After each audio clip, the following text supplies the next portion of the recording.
தமிழ் பேசும் அனைத்து நல்லவங்களுக்கும் வணக்கம். இந்த ஆப்பிள் ப்ராடக்ட்ஸ் பார்த்தோன்னே தெரிஞ்சிருக்கும், எல்லாமே ஆப்பிள் ப்ராடக்ட்ஸ் தான். குறிப்பாக வந்து பார்த்தீங்கன்னா இந்த ஐஃபோன், இந்த ஒரு ஐஃபோனை வாங்கிட்டு நான் ஐஃபோன் கஷ்டங்கள்னு ஒரு வீடியோ போட்டேன் 1.5 வருஷத்துக்கு முன்னாடி. நிறைய பேர் நான் மாற போகிறேன்னு சொன்ன உடனே ப்ரோ நீங்கள் ஆப்பிள் ஐஃபோனை மட்டும் வாங்கினீங்கன்னா கஷ்டமாக தான் ப்ரோ இருக்கும், எக்கோ சிஸ்டமாக யூஸ் பண்ணுங்க ப்ரோ நிறைய பேர் ரெக்கமெண்ட் பண்ணியிருந்தாங்க. அதுக்கப்புறம் மேக்புக்கு, இந்த சைடில் ஐபேடு, இதுக்கு ஒரு பென்சில் 10,000 ரூபாய்க்கு கொடுத்து வாங்கினேன், இந்த ஏர்போர்ட்ஸ் ஒரு 30,000 ரூபாய், அண்ட் இந்த வாட்ச் தனி கதை, ஆப்பிள் வாட்ச் அல்ட்ரா 1,00,000 ரூபாய். ஸோ ஒரு ப்ராடக்ட்டை வாங்க வச்சு இந்த எக்கோ சிஸ்டம் அப்படின்ற பேரில் எப்படி மாய வலையில் விலை வச்சிருக்காங்கன்றதை பற்றி பேசினாலே தனியாக ஒரு டாபிக் பற்றி பேசணும். ஸோ செலவெல்லாம் எவ்வளோன்றது நீங்கள் ஆல்ரெடி பார்த்துட்டு இருப்பீங்க. இப்போ நான் என்ன பேச போகிறேன்னா, இந்த ஆப்பிள் எக்கோசிஸ்டம் உண்மையிலேயே அவங்க சொல்கிற மாதிரி யூஸ்ஃபுல்லாக இருக்குதா, அப்படி என்னன்னா இந்த ஆப்பிள் எக்கோசிஸ்டமில் இருக்குது பார்க்கலாம் வாங்க. நீங்கள் கால் வந்ததுன்னா உங்களுடைய எல்லா ஆப்பிள் டிவைசஸ்லையுமே அந்த கால் வருதுங்க. அதாவது எனக்கு ஐஃபோனில் கால் வரும், யார் பண்ணுறாங்கன்னு தெரியும். அதே விஷயம் எனக்கு மேக்லேயும் வரும், அதே விஷயம் எனக்கு ஐபேட்லேயுமே வரும், என்னுடைய ஆப்பிள் வாட்ச்லேயுமே வரும். நான் எங்கேருந்து வேணாலும் காலை அட்டன் பண்ணிக்கலான்றது தான் சூப்பரான விஷயம். அட்டன் பண்ணி பேசவும் முடியும். இது வர்ற காலுக்கு மட்டும் கிடையாது, நீங்கள் திரும்ப கால் பண்ணி நீங்கள் பேசணும்னா கூட நீங்கள் மேக்ல இருந்து டைரெக்டாக கால் பண்ணி பேசிக்கலாம், ஐபேட்ல இருந்து டைரெக்டாக கால் பண்ணி பேசிக்கலாம், உங்களுடைய ஆப்பிள் வாட்ச்ல இருந்தும் டைரெக்டாக கால் பண்ணி பேசிக்க முடியும். இது ஃபேண்டாஸ்டிக்காக ஒர்க் ஆகுது. நான் யூஸ் பண்ணக்கூடிய முக்கியமான ஒரு ஃபீச்சர் இது. என்னுடைய லேப்டாப்ல இருந்து நான் கால் அட்டன் பண்ணும்போது எனக்கு இன்னொரு சூப்பரான விஷயம் என்ன வந்துச்சுன்னு பார்த்தீங்கன்னா, எனக்கு இதிலிருந்து நான் டைரெக்டாக என்னுடைய ஐஃபோனுடைய கேமராவை யூஸ் பண்ணி மீட்டிங் கால்ஸ் அட்டன் பண்ணிக்க முடியும். பேசுறது இதில், பட் கேமரா மட்டும் இங்கே. அது ரொம்ப சீம்லெஸ்ஸாக ஒர்க் ஆகும். அது எனக்கு நிறைய டைம் நான் மீட்டிங்ஸ்லாம் அட்டன் பண்ணும்போது கேமரா குவாலிட்டி இன்னும் கொஞ்சம் இம்ப்ரூவ் பண்ணணும் அப்படின்னு நினைக்கும் போது அது பர்ஃபெக்டாக இருந்துச்சு. என்னுடைய மேக்ல வந்து இப்போ நான் வந்து எக்ஸல் ஷீட்லையோ இல்லை வந்து வேர்ட் டாக்குமெண்ட்லையோ நோட்ஸ்லையோ வந்து இருக்கிறேன். அந்த டைம் ஏதாச்சும் எனக்கு ஒரு ஸ்கேன் டாக்குமெண்ட் தேவைப்படுது, இல்லை ஏதோ ஒரு ஃபோட்டோ தேவைப்படுதுன்னு வச்சுக்கோங்களேன். நான் பண்ண வேண்டியது எல்லாமே ஜஸ்ட் ரைட் கிளிக் பண்ணி இன்சர்ட் அப்படின்னு சொல்லி கொடுத்துட்டு ஐஃபோனை செலக்ட் பண்ணி நான் ஐஃபோன் எடுத்துகிட்டு போயிட்டு அழகாக ஸ்கேன் பண்ணிக்க முடியும். இல்லை ஏதாச்சும் ஒரு ஃபோட்டோ வேணும்னா அழகாக வந்து ஃபோட்டோ கிளிக் பண்ணிட்டு யூஸ்ன்னு கொடுத்தா மட்டும் போதும். இங்கே கொடுத்த உடனே ஆட்டோமேட்டிக்காக பாருங்கள், என்னுடைய மேக்கில் எந்த இடத்துல நான் வந்து வேணும்னு வச்சுருந்தனோ அழகாக அங்கே வந்துடுச்சு. நான் ஐஃபோனை யூஸ் பண்ணிட்டே இருக்கும் போது எனக்கு ஏதாச்சும் ஒரு இமேஜோ ஏதாச்சும் ஒரு டெக்ஸ்டெல்லாம் வந்து பிடிச்சதுன்னு வச்சுக்கோங்களேன், டக்கு நாங்கள் காப்பி பண்ணிட்டு என்னோட மேக்லையோ ஐபேட்லையோ நான் வந்து பேஸ்ட் பண்ண முடியும். சீம்லெஸ்ஸாக ஒர்க் ஆகுது. And at the same time வந்து பார்த்தீங்கன்னா இது வெறும் டெக்ஸ்ட்டுக்கு மட்டும் கிடையாது, நீங்கள் எந்த ஃபைல் வேணாலும் அப்படி வந்து காப்பி பண்ணி பேஸ்ட் பண்ணிக்கலாம்.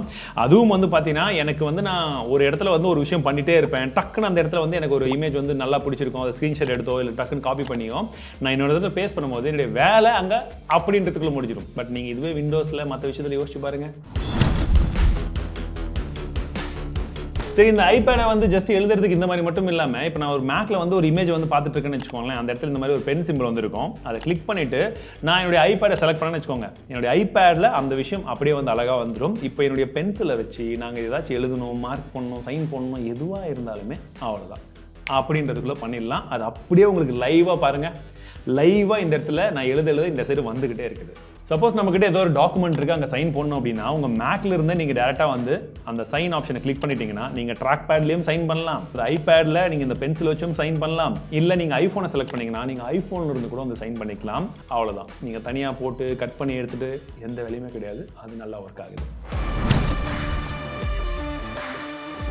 சம்டைம்ஸ் இந்த ஃபோட்டோஷாப்பில் தம்ப்நெயில் எடிட் பண்ணும்போதெல்லாம் வந்து பார்த்தீங்கன்னா ஒரு சில இடத்துல ரொம்ப பெக்யூலராக ஒரு சில கரெக்ஷன்ஸ் பண்ண வேண்டியதாக இருக்கும், ஒரு சில பெயிண்டிங் பண்ண வேண்டியதாக இருக்கும். அந்த மாதிரி டைமில் உட்காந்து மவுஸில் கிளிக் பண்ணி பண்ணுறதை விட நான் என்னுடைய ஐபேடில் அந்த ஃபோட்டோஷாப் இமேஜ் அழகாக வச்சு ஈஸியாக இந்த மாதிரி வந்து பண்ண முடியுங்க.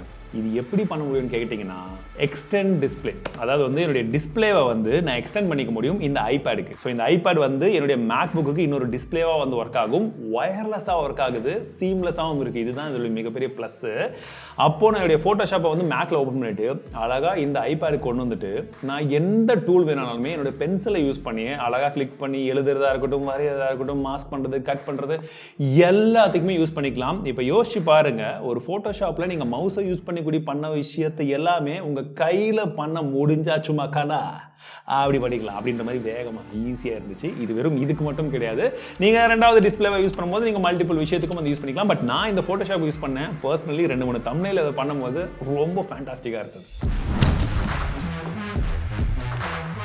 இது எனக்கு இனிஷியலாக ஒரு 4-5 மாதம் தெரியவே இல்லை. எப்போ எனக்கு வந்து பார்த்தீங்கன்னா என்னுடைய ப்ராட்பேண்ட் வந்து சொதப்ப ஆரம்பிச்சிச்சு, வைஃபை சரியாக வரலையோ, இப்போ ஸ்டூடியோவில் இருக்கும்போது எனக்கு வைஃபை சிக்னல் வராது. அப்போ வந்து பார்த்தீங்கன்னா ஐஃபோன் பக்கத்தில் இருக்கும்போது நான் அந்த வைஃபை சிக்னல் கிட்ட போயிட்டு கிளிக் பண்ணால் பர்சனல் ஹாட்ஸ்பாட்னு சொல்லிட்டு என்னுடைய ஐஃபோன் வந்து காமிக்கும். நான் கிளிக் பண்ணால் இன்ஸ்டண்ட்டாக ஹாட்ஸ்பாட் வந்து கனெக்ட் ஆகிடுதுங்க. இங்கே ஜஸ்ட் அந்த இன்டர்நெட் வந்து ஆக்டிவில் இருந்தால் மட்டுமே போதும். நீங்கள் போயிட்டு ஹாட்ஸ்பாட்டை ஆன் பண்ணிவிட்டு அதுக்கப்புறம் வந்து இந்த கதையே கிடையாது.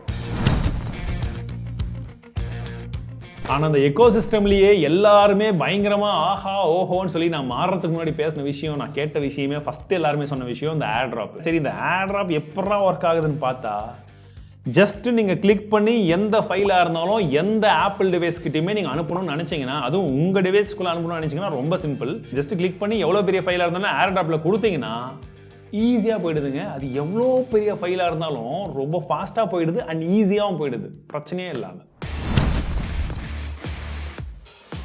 அண்ட் இந்த ஐபேடோட சேர்த்து நான் வைக்கும்போது இன்னொரு விஷயத்தை நோட்டீஸ் பண்ணேன். இந்த யூனிவர்சல் கண்ட்ரோல்னு ஒரு ஆப்ஷன் இருக்குது. நீங்கள் மவுஸ் எல்லாம் வச்சிருக்கீங்க அப்படின்ற பட்சத்தில் நீங்கள் இங்கேயும் யூஸ் பண்ணிக்கலாம், அதை இங்கேயுமே வந்து யூஸ் பண்ணிக்கலாம். ஜஸ்ட் மவுஸை மட்டும் யூஸ் பண்ணாமல் நீங்கள் ஃபைலை ட்ராக் அண்ட் ட்ராப் பண்ணுறதுக்கு இந்த மாதிரி கூட ஒர்க்ஃபுல்லாக இருக்குது, அதாவது யூஸ்ஃபுல்லாக இருக்குது. இந்த ஹேண்ட் ஆஃப் டெக்னாலஜி அப்படின்றது இந்த ஆப்பிள் எக்கோ சிஸ்டமில் கரெக்டாக வந்து ஒர்க் ஆகுதுங்க. நிறைய பேர் இந்த சஃபாரி ப்ரௌசரில் யூஸ் பண்ணுவாங்க. நான் வந்து பார்த்தீங்கன்னா நோட்ஸில் வந்து யூஸ் பண்ணிட்டு இருந்தேன். நீங்கள் உங்கள் ஃபோனில் ஒரு விஷயத்தை யூஸ் பண்ணிகிட்டே இருக்கீங்க, அது அப்படியே விட்டு டக்கு நீங்கள் வந்தீங்கன்னா நீங்கள் எங்கே விட்டீங்களோ அங்கேருந்தே வரும். என்னென்னா அது சீம்லெஸ்ஸாக இருக்குது, ஃபாஸ்ட்டாக இருக்குது. நான் வந்து இந்த சஃபாரி யூஸ் பண்ணல, பட் நோட்ஸ் எனக்கு யூஸ்ஃபுல்லாக இருந்துச்சு. இதில் எனக்கு அந்த ஃபோக்கஸ் மோட் அப்படின்ற ஒரு விஷயம் வந்து ரொம்ப பிடிச்சிருந்தது. இது நான் வந்து அதிகமாக யூஸ் பண்ண ஆரம்பிச்சிருந்தேன். எப்படின்னு பார்த்தீங்கன்னா, நம்ம ஃபோக்கஸ் மோடை வந்து செட் பண்ணிக்கலாம். என்னோட ஃபோக்கஸ் மோடில் வந்து நான் 2-3 மோடு வந்து வச்சிருக்கேன். ஒன்று ஒர்க் மோட் ஒன்று, இன்னொன்று ஸ்லீப் மோட் ஒன்று வச்சிருக்கேன். ஆனால் அதில் என்னடா ஸ்பெஷாலிட்டின்னு பார்த்தீங்கன்னா, என்னுடைய மேக்கில் போயிட்டு நான் வந்து ஃபோக்கஸ் மோடில் வந்து எந்த மோட் வைக்கிறனோ அதே மோட் எல்லா டிவைஸ்லையுமே டைமில் ஆன் ஆகிடும். ஏன்னா எங்கள் ஷூட்டுக்கு வரும்போது டக்குன்னு கால் வந்துகிட்டே இருக்கும். அது வரைக்கும் அவனும் பண்ண மாட்டான். இங்கே வந்து உக்காந்ததுக்கப்புறம் மெசேஜ் வந்துட்டே இருக்கும். அப்போ போயிட்டு நான் மேக்லேயோ இல்லை ஐஃபோன்லேயோ கொடுத்துட்டா எல்லாமே அட் டைமில் வந்து சைலண்ட் ஆகிடும், யாருக்குமே டிஸ்டர்பன்ஸ் இருக்காது. ஸோ ஓவராலாக எனக்கு பிடிச்ச ஆப்பிள் எக்கோ சிஸ்டமில் இருக்கக்கூடிய ஃபீச்சர்ஸ் எல்லாம் என்னன்றது உங்ககிட்ட ஷேர் பண்ணியிருக்கேன். இப்போ நீங்கள் சொல்லுங்கள், உங்களுக்கு இதில் எந்த ஃபீச்சர்ஸ் ரொம்ப சூப்பராக இருக்குது ப்ரோ, இது நமக்கு வந்தால் நல்லா இருக்குமே, ஆண்ட்ராய்டு மற்றும் விண்டோஸில் கொண்டு வந்தால் சூப்பராக இருக்குமே அப்படின்ற மாதிரி இருந்தால் அது எதுன்னு நினைக்கிறீங்க கமெண்ட்ஸில் சொல்லுங்கள். அண்ட் உங்களுக்கு பிடிச்ச விஷயம் எதுன்றதையும் மறக்காமல் ஷேர் பண்ணுங்கள். அதை வச்சு என்ன பண்ண முடியும்னு எனக்கு தெரியல. 4.5 லட்ச ரூபா கொடுத்து கிட்னியை கொடுக்குற அளவுக்குலாம் எனக்கு தம்பு கிடையாது. வரட்டும், பார்த்துக்கலாம், கம்மியாக வரட்டும். இல்லை யாராச்சும் வந்து வாடகைக்கு யாராச்சும் கொடுத்தாங்கன்னா வாங்கி பண்ணுவோம், சரியா? அண்ட் இன்னொரு விஷயத்த சொல்ல மறந்துட்டேன். ஒன்றும் இல்லை, பிடிச்ச வீடியோ லைக் பண்ணுங்கள், கமெண்ட் பண்ணுங்கள். ஓகே, அடுத்ததான் நம்ம எந்த எக்கோ சிஸ்டமை கவர் பண்ணலான்றதை பற்றியும் சொல்லுங்கள். சாம்சங்கை பற்றி பண்ணலாமா? பண்ணிடலாம்.